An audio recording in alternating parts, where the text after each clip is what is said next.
Hi viewers, welcome to our channel. YCP అతి ఘోర పరాభవం తర్వాత వాళ్ళు ఒక క్వశ్చన్ చేసుకోవడం మొదలు పెట్టారు. అసలు ఓటమి గల కారణాలు ఏంటి, ఎక్కడ మనం ఓడిపోయాం, ఎందుకు ఇంత వ్యతిరేకత వచ్చింది అని చెప్పేసి ఒక పోస్ట్ మార్టం అయితే చేయడం చూస్తున్నాం.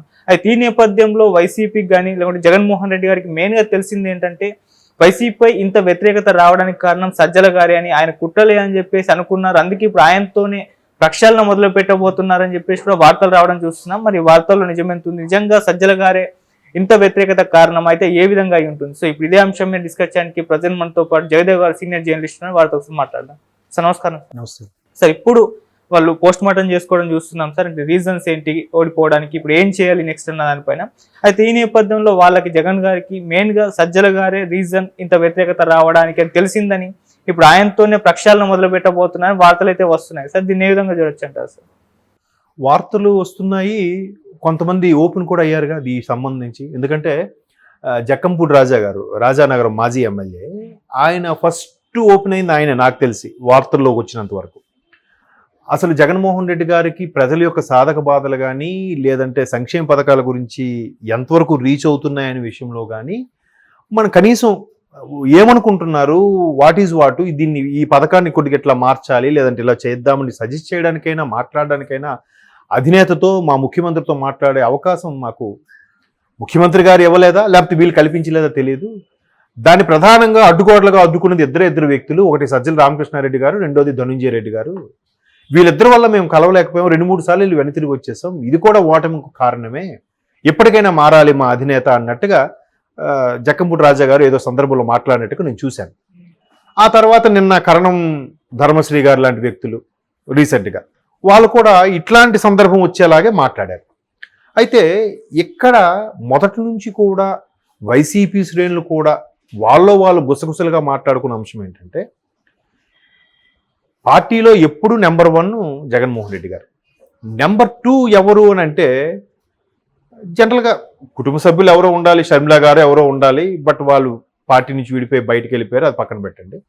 నెంబర్ 2గా ఎప్పుడు అంటే కుటుంబ పరంగా కానీ, రాజకీయ పరంగా కానీ, వ్యాపార పరంగా కానీ, ఆర్థిక లావాదేవీల పరంగా కానీ ఎప్పుడు విజయసాయిరెడ్డి గారి పేరు వినబడేది నెంబర్ 2గా ఎప్పుడు కూడా. ఈవెన్ కేసుల విషయంలో కూడా A1 జగన్మోహన్ రెడ్డి గారు అయితే A2 విజయసాయిరెడ్డి గారు. అంటే అంత నమ్మకమైన వ్యక్తి ఇంకెవరు లేరు, నెంబర్ 2 ఆయనే అనుకోవచ్చు అని చాలామంది శ్రేణులు కూడా భావించేవారు. బట్ ఎప్పుడైతే విజయసాయిరెడ్డి గారు ఎంపీగా సెంట్రల్లో అటు బిజీ అయిపోవడము లేదా ఆయన కార్యకలాపాల్లో బిజీ అవ్వడము, అనూహ్యంగా ఒక మీడియాకు చెందిన వ్యక్తి సజ్జల గారు కూడా ఇట్స్ నాట్ ఆర్డినరీ పర్సన్, చాలా తెలివైన వ్యక్తి ఒక విధంగా. అంటే మన రాజకీయ పరంగా మాట్లాడుకుంటే వేరే భావం వస్తుందేమో కానీ మీడియా పరంగా ఉండే పర్సన్ కాబట్టి చాలా తెలివైన వ్యక్తి. సో అది పక్కన పెట్టండి. అయితే ఈ సజ్జల గారు ఎప్పుడైతే ప్రధాన సలహాదారుడుగా తెరంగేట్రం చేశారో అప్పటి నుంచి కూడా వైసీపీ యొక్క అడుగుజాడలు కానీ వైసీపీ యొక్క విధి విధానాలు మారాయి అనేది చాలామంది వైసీపీ శ్రేణుల అభిప్రాయం. దానికి వాళ్ళు చెప్పే బెస్ట్ ఎగ్జాంపుల్ ఏంటంటే మాటల దుందుడుకు స్వభావము. అది మెయిన్. ఎట్లాట 14 నుంచి అంటే పార్టీ పెట్టి నుంచి 2019 వరకు వైసీపీ యొక్క తీరును చూస్తే విమర్శించారు కానీ పర్సనల్గా వెళ్ళిపోయి బూతులు తిడుతూ నోటుకొచ్చినట్టుగా మాట్లాడే పరిస్థితి అయితే లేదు వైసీపీ నాయకులు. 19 తర్వాత గవర్నమెంట్ ఫామ్ అయ్యి ఈయన ఎప్పుడైతే వెళ్ళారో మంత్రుల యొక్క మాట తీరు కూడా మారింది. ప్రతిదీ కూడా ఎక్స్ట్రీమ్ లెవెల్కి వెళ్ళి చేశారు వైసీపీ నాయకులు కానీ కార్యకర్తలు గారు అనేది చాలామంది విశ్లేషకుల అభిప్రాయం. ఈవెన్ వైసీపీలో కొంతమంది శ్రేణుల అభిప్రాయం కూడా ఇదే. ఎందుకంటే మనం చాలా సందర్భాలు విన్నాం, వైసీపీలో చేరాలంటే ఫస్ట్ క్వాలిఫికేషన్ ఏంటంటే ప్రజాదరణ ఉందా లేదా పక్కన పెడితే చంద్రబాబు నాయుడు గారిని, పవన్ కళ్యాణ్ గారిని తిట్టాలి, లోకేష్ గారిని కూడా తిట్టాలి అనేది వాళ్ళు ప్రధాన క్వాలిఫికేషన్ అన్నట్టుగా చూసాం. సో ఈయన ప్రధాన సలహాదారు అయిన తర్వాత ఈయన సోషల్ మీడియా వింగ్ కూడా ఈయన గుప్పిట్లోనే, అంటే వాళ్ళ అబ్బాయి భార్గవరెడ్డి గారి గుప్పిట్లోనే ఉంది. సోషల్ మీడియా ద్వారా కూడా ఈ ఊరికే ఒక రకమైన మన ప్రశాంత్ కిషోర్ గారి యొక్క స్ట్రాటజీని ఫాలో అవుతూ వీళ్ళలోనే ఒక వర్గము వైసీపీని తిడితే దానికి కౌంటర్గా వైసీపీ వాళ్ళు తిట్టారన్నట్టుగా క్రియేట్ చేయడము, ఇట్లా రకరకాలుగా చేశారన్నట్టుగా వార్తలు చూసాం. సో అది కూడా భార్గవరెడ్డి గారి ద్వారా సజ్జల గారే గ్రూప్పెట్లో పెట్టుకున్నారు. అయితే ఇప్పుడు ఎంత ఘోర పరాభవానికి కారణం ఎవరు? ఒకటి ముఖ్యమంత్రి బిజీగా ఉండడం వల్ల ఆయన కలవలేకపోయిన పరిస్థితుల్లో ముఖ్యమంత్రి అని అలర్ట్గా ఈవెన్ ఆయన ఛాంబర్ ముందు సీసీ కెమెరాల ద్వారా చూసి ఈ రోజు మనకి ఎవరెవరు కలవడానికి వచ్చారు, ఇవాళ అన్ని అపాయింట్మెంట్లు ఫుల్ఫిల్ అయ్యాయా, అందరూ కలిశారా, ఎవరైనా వెనుదిరిగి వెళ్ళిపోయారా, వెళ్ళిపోతే వాళ్ళకి నెక్స్ట్ డే ఫిక్స్ చేశారా, నెక్స్ట్ వీక్ ఫిక్స్ చేశారా అని అడిగి తెలుసుకోవాల్సిన బాధ్యత కూడా అధినేత మీద ఉంటుంది. బట్ ఆయన అడగలేదో, లేదా వీళ్ళు చెప్పలేదో, లేదంటే క్యాజువల్గా వచ్చారు వెళ్ళిపోయారని చెప్పారేమో. జనరల్గా ఎలా ఉంటుందంటే రాజుగారి కన్నా రాజు పక్కన ఉన్న సైనికులు బంట్లు వీళ్ళు ఓవర్ యాక్షన్ ఎక్కువ చేస్తుంటారు. మంత్రి గారి కన్నా మంత్రి గారు అనుచలే తప్పకుండా రాజు వస్తున్నారు ఉత్తి హడావిడి అనమాట. ఆయనేం తప్పుకోండి అంత హడావిడి ఏం చేయడు. వీళ్ళు వెనకడికి ఒక సూపర్ స్టార్ కూడా ఉండేవాడంట. పాపం ఆయన చాలా సింపుల్గా ఉండేవాడంట. నలుగురు జనాల్లో కూర్చొని భోజనాలు చేసి అంతే. బట్ ఆయన అనుచరులు మా సార్ వస్తున్నారు, సార్కి 11 గంటలకు జ్యూస్ కావాలి, 12 గంటలకి వెజిటబుల్ జ్యూస్ కావాలి, 1 గంటకి షార్ప్గా లంచ్, అది కూడా వెజ్జే ఉండాలి, 3 గంటలకి నాన్ వెజ్ పెట్టాలి, ఇట్లా వీళ్ళు బిల్డప్ ఇచ్చేవారంట, వీళ్ళు తినేసేవారంట. బట్ ఆ స్టారు పట్టించుకోవడం వల్ల కొన్నాళ్ళకి ఆయన తెరమరుగైపోయాడు. కేవలం వీళ్ళ వల్లే. అబ్బా ఈ హీరోని బుక్ చేయాలంటే ఆయనకి ఇచ్చే రెమ్యునరేషన్ కన్నా ఆయన మెయింటెనెన్స్కి ఇంకో ₹1,00,00,000 అయిపోతుందిరా అని దాన్ని పర్యవేక్షించి చూసుకోవాల్సిన బాధ్యత ఎవరిది? స్టార్దే కదా. కింద వాళ్ళు బదనాం చేయడం వల్ల ఆయన జీవితం ఇదైపోయింది కదా. స్టార్ ఎవరైనా అనవసరం చెప్తున్నాను. అలాగే ఇక్కడ కూడా నాయకుడు అనేవాడు వచ్చిపోయిన వాళ్ళు చూసి వాళ్ళకి పట్టించుకోవాలి, కానీ కిందోడు పంపించాడు కదా ఆయన చూసుకుంటాడని అంటే అది కరెక్ట్ కాదు. సో సజ్జల గారు అలాగ చాలా మందికి అవకాశం ఇవ్వలేదు.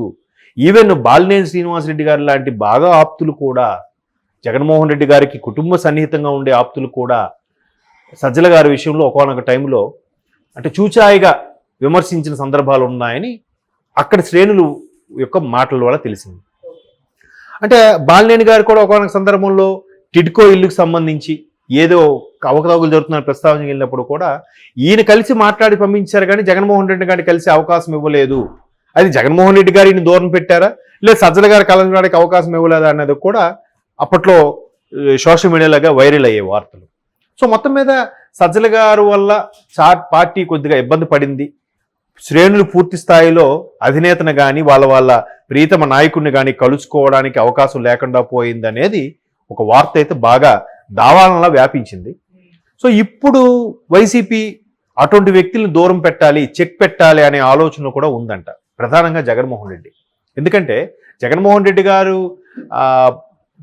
మొన్న పరాభవం తర్వాత కడప వెళ్ళినప్పుడు కడపలో కొంతమంది senior aged persons Rajasekhara Reddy గారికి బాగా విధేయులుగా ఉండేవాళ్ళు, లేదా జగన్మోహన్ రెడ్డి గారి పార్టీని నమ్ముకున్న వ్యక్తులు చూచాయిగా చెప్పారట, అయ్యా మీరు కొంతమంది వ్యక్తులు మీరు దూరం పెట్టాలి, మీరు పార్టీ పెట్టినప్పటి నుంచి 2019లో గవర్నమెంట్ ఫామ్ అయ్యే వరకు మీకు కూడా ఉన్న వ్యక్తులు ఈరోజు మీకు కూడా లేరు, మీ చుట్టూ లేరు.